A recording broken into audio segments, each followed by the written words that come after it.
Voici comment on lit la Bible correctement et pourquoi tu n'as pas réussi à la comprendre jusqu'à maintenant. Quand j'étais plus jeune, j'ai essayé de lire mon premier manga comme un roman classique. Résultat, je n'ai vraiment rien compris. Et un jour, mon meilleur ami m'a dit, les mangas, ça se lit de la droite vers la gauche. Et là, révélation. Tout était clair. En fait, c'est la même chose avec la Bible. Voici ce que font 90% des chrétiens. Ils prennent la Bible, ils l'ouvrent au hasard et se disent, l'Esprit va me guider.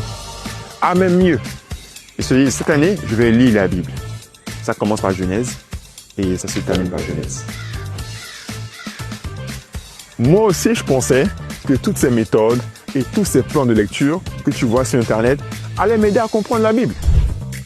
Mais je vais te montrer pourquoi elle ne marche pas et quelle est la vraie méthode.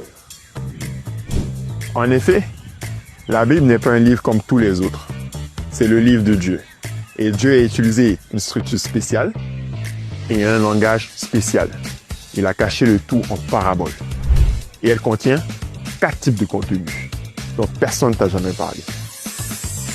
Déjà, il y a de l'histoire, mais aussi des instructions.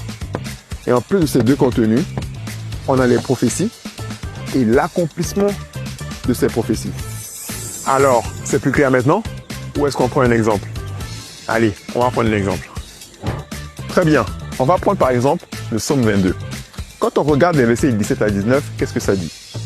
Ils ont percé mes mains et mes pieds, ils partagent mes vêtements, ils tirent au sort ma tunique. Qui parle ici? C'est David. Mais David, on est d'accord qu'il est mort pendant sa vieillesse, non? Mais pourtant, c'est ce qui est écrit.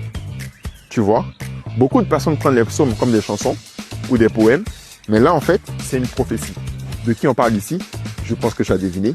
Eh bien, c'est Jésus-Christ. Et cette prophétie-là va s'accomplir des siècles plus tard, après que David l'ait écrite.